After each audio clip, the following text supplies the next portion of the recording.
Hello everybody, welcome to another video. Today is the 7th of October. Today I'm doing an unscripted video just going over everything that I've been reporting on for the past 12 hours in relation to the war between the Palestinian factions in Gaza, such as Hamas and the Palestinian Islamic Jihad and the Israeli forces. And I also want to look at the situation along the border between Israel and Lebanon. We're going to go through everything, try to state the facts, but also just given the nature of the situation, a lot of things are developing. So maybe during the recording of this video, something major happened that would alter what I'm about to say in this video, and also some stuff that are still reports. So I'm going to make that very clear when I talk about such information, to say that perhaps it's unsubstantiated yet. That's the nature of how everything unfolds in the beginning of these conflicts. But yeah, I made this map to show what's going on, to show the areas where Hamas has been able to infiltrate and actually cross the Gaza border fence, which was constructed over the past 10 years or so and was supposed to be heavily fortified. But it seems like there was a very high level of unpreparedness by the Israeli defenses in this area. But I'm going to get to that. We're going to start off at 6:30 in the morning today. Actually, it was about 12 hours ago, and that's when you had the first barrage of rocket strikes by Hamas onto the major population centers in Israel, mainly targeting southern and central Israel. So like southern Israel would mainly be the different settlements along the Gaza envelope. The Gaza envelope is the area that is 5 to 10 kilometers adjacent to the Gaza Strip, so within Israeli territory. And this is where the Gaza envelope is located, where all those red squares are. Beersheba as well. That's another pretty major city in the south. And then Gush Dan is basically what you would refer to as all of those major cities within central Israel. So like Tel Aviv, Netanya, Rishon LeZion, Ashdod. All those different cities, they were also targeted in that initial barrage. And since then, they've also been targeted in multiple waves. The last number I saw was about 3,000 rockets fired. I know at the beginning of the conflict, there were reports that 5,000 missiles were launched, and that most likely was incorrect, because a couple of hours later, there were multiple different reports from both sides that were coalescing around the number of 3,000 rockets fired. But again, it's been a couple of hours since then, so it is possible that since then there has been an increase in the rocket fire. But what I will say is that there was a much higher volume of rocket fire in the beginning with that opening barrage than I'm noticing now. There are still rocket fires being reported on nearby settlements adjacent to the Gaza Strip, but not as much as earlier today. Then also in midday, like around afternoon, that's when we also began hearing reports of rocket strikes on Jerusalem. So that was also pretty significant. And in all likelihood, the rocket fire was a cover that the Hamas and other factions planned on conducting in order to give them cover as they were actually planning a ground attack.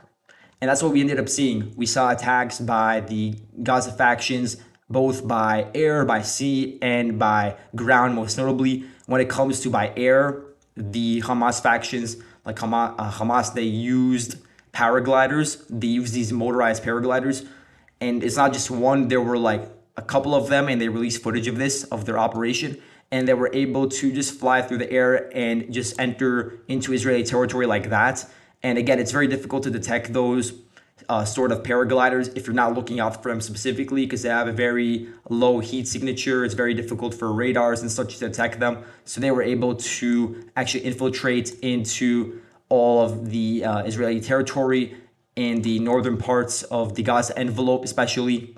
That was in the beginning of the day. There was a lot of footage of that circulating. Then also around the same time, so I mean like 7, 8, 9 a.m. Israeli time, that's when you had the first reports of the Hamas factions entering the city of Sderot. Sderot is probably the largest city in the Gaza envelope besides Netivot.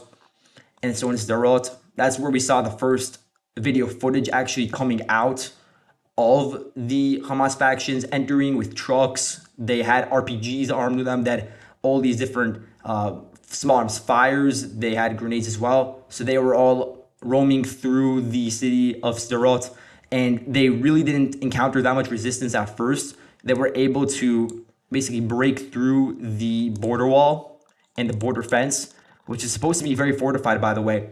It was built by the Israeli forces, supposed to have a lot of tanks in the area, a lot of sniper posts. But for whatever reason, the Hamas and other factions, they were able to break through and were able to enter nearby settlements with a large amount of the Israeli population there. There's tens of thousands of Israelis that live in the Gaza envelope, and a lot of them have been affected by it. Basically, what happened was you had dozens, if not more, of those Hamas fighters entering Sderot, and they had control over the city for a pretty significant amount of time, for multiple hours. And during that time, there were casualties reported within the city of civilians, and there was also casualties reported of IDF soldiers that were fighting and engaging clashes with those Hamas fighters. A police station within Sderot was actually taken over by Hamas fighters, but eventually it was taken back by the IDF. So the IDF, since then, and I'm saying this as of the late afternoon in Israeli time, the IDF was able to re-enter, and basically they're in the process now of clearing out what remains of Hamas factions within Sderot. They actually arrested 5 fighters. They were alive in the video, but they captured them and put them into the police station in this area. And if we're going to zoom out, we'll see that Sderot probably was one of the larger engagements between Hamas and the Israeli forces, but there's so many others that have to go through. But just to zoom out for a second and mention the significance of when these attacks started, what I'll say is that this happened on the 50-year anniversary of the Yom Kippur War, which started in 1973, I think on October 6th. And so in that war, if you're not familiar, it was basically this surprise attack coordinated between Egypt and Syria to retake the territories that they lost in the 1967 war. And basically the entire scandal surrounding that war is that there was a level of unpreparedness which was deemed unacceptable to the Israeli public, because they saw that the Mossad and that the Israeli Defense Ministry, they were not heeding warnings that were given by Jordan about this impending attack. So basically they kept their heads in the sand, the Israeli defense establishment, in that war. And as a result, they were really caught off guard by the invasion. It happened during a holy day in Judaism. So a lot of the soldiers, they were not aware of the attacks when they first started. And so there was a huge, very, very huge scandal at the time as a result. And you also had high generals in the Israeli military resigning. You had the Prime Minister Golda Meir. She also ended up resigning as a result. So it is a very, very big part of Israel's national conscience, that event. And the fact that this attack happened 50 years later and was also so successful as a result of the levels of unpreparedness of Israel's defense establishment, it is ironic at a certain level.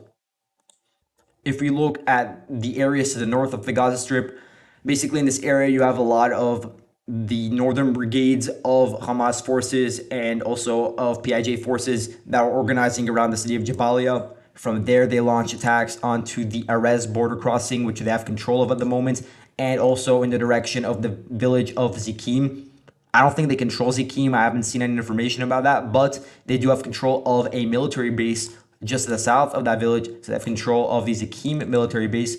And let's zoom in for a second. Here is the Erez border crossing, one of a few border crossings between Gaza and Israel. So there was at the time most likely a presence of Israeli border guards, but they were unable to hold on to their positions in that station.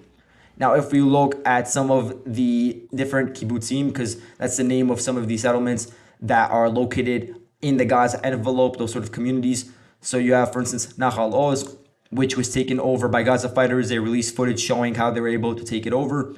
And they also took a nearby military base in the process. So again, as a result of Israel's unpreparedness, the Gaza fighters, they were able to cross the border and actually infiltrate into nearby military bases and take over the equipment, ransack the places, and either kill or take prisoner the IDF soldiers that were located in those barracks.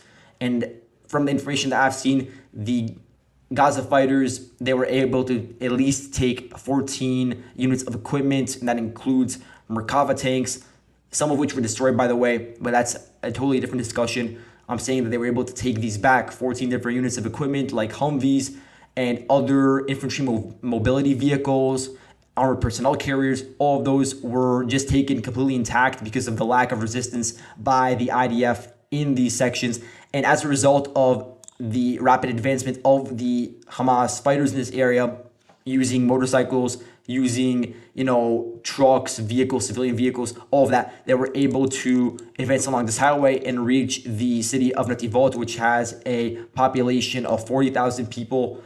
From the latest information I'm seeing, Israel has full control over the city. They were able to eliminate 8 of the Hamas fighters within this city, and the 2 others that were conducting some sort of operation within the city were captured, and they were armed with grenades at the time, but I don't think that any of them exploded from what I was reading in Israeli media. But either way, you do still have this Hamas general presence. I can't say exactly where. I'm trying to be as exact as possible in some of these villages like Alumim, Saad, and then this one's important, Kfar Aza. Right before I started recording this video, there were reports that the IDF re-entered this village, Kfar Aza, because what was going on is that you had a lot of different Israeli civilians that were hiding in their houses, in bomb shelters that are located over there. What happened was the Hamas fighters were able to infiltrate into some of those houses, take the people hostage. So there were multiple hostage situations.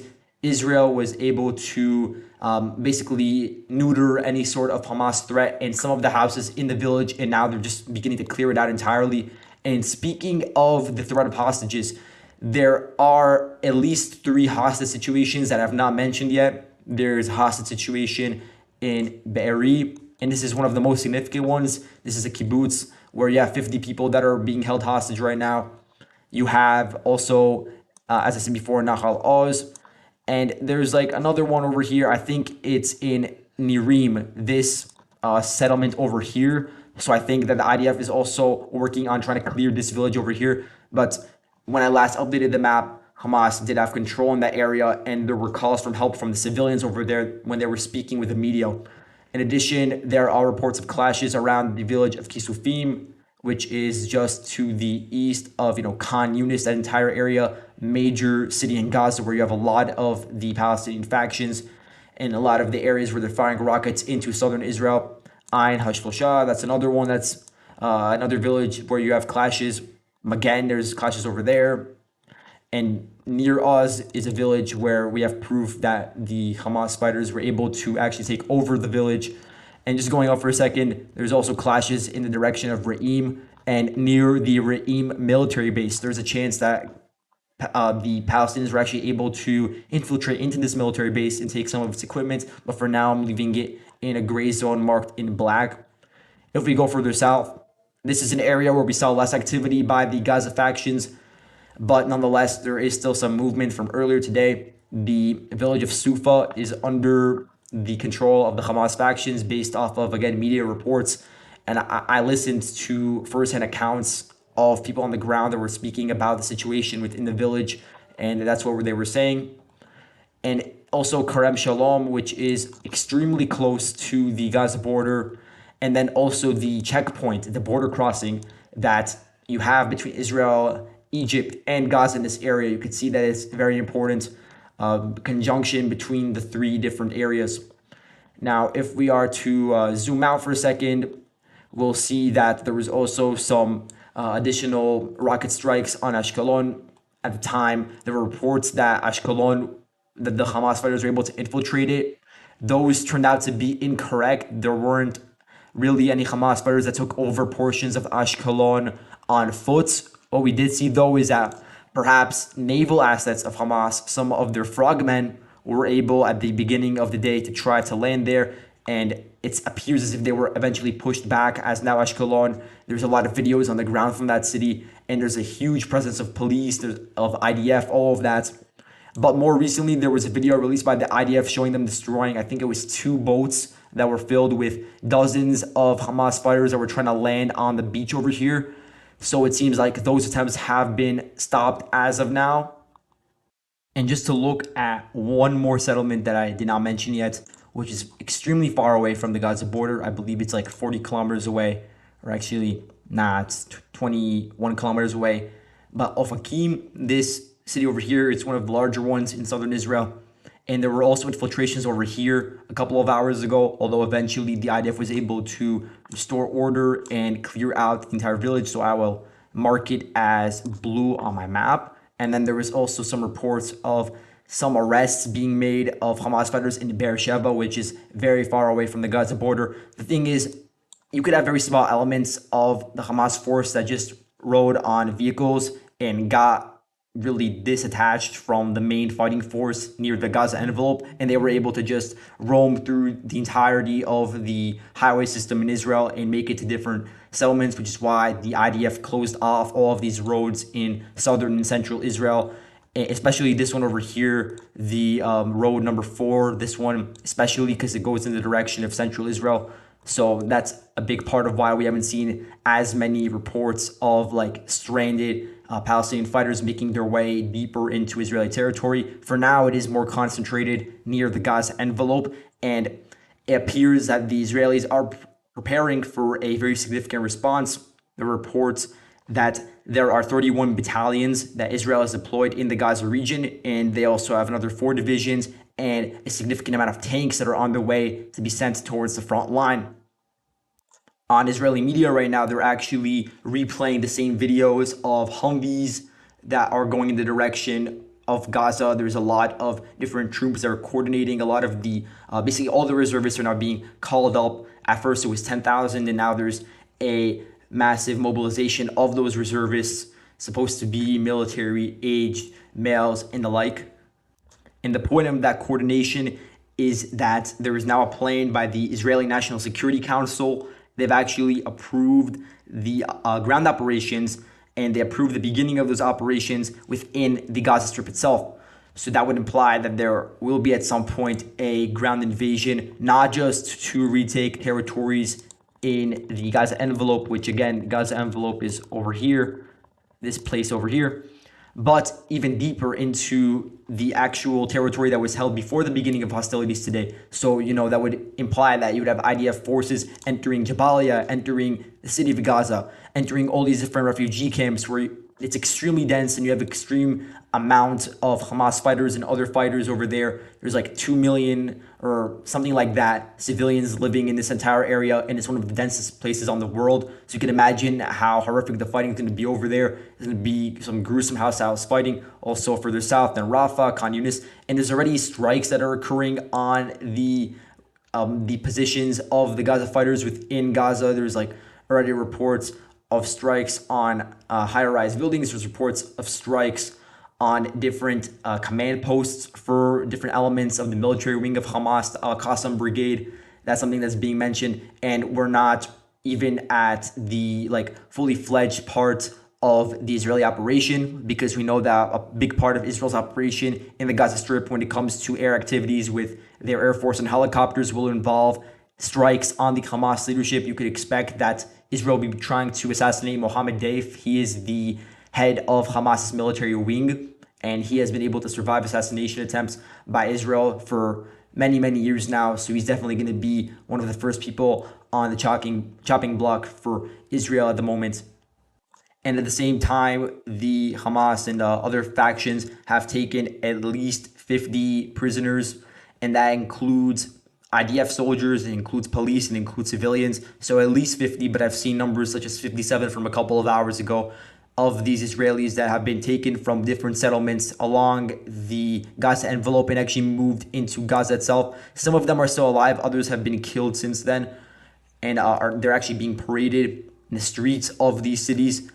But most likely they are being used as leverage in order to try to strike a deal with the Israeli government, because there's a lot of Hamas fighters that are within Israeli prisons at the moment. So their demand would be that all of those fighters have to be released, and then in return, those 50 or more Israelis and their bodies for the ones that died would be returned. That's the intention of what Hamas is doing right now. And then just looking further north right now, something may have happened during the recording of this video, so I just want to make that clear. But from the time that I started recording, my idea of the situation is that there's a lot of IDF reserves and reinforcements that are going in the direction of the border with Lebanon, because there's a huge fear that the attack by Hamas was just a feint, and that there's going to be a much larger attack by the Hezbollah forces that are located in southern Lebanon. And so now you're seeing a lot of IDF resources, a lot of the Air Force flying over this area. You could hear gunfire from the training. You could hear coordination. And there's also a fear in the border between Syria and the Golan Heights, but more so on the border with Lebanon. And there were reports, I can't confirm them, that 2 Hezbollah fighters were actually killed by the IDF as they were getting very, very close to the border fence between Lebanon and Israel.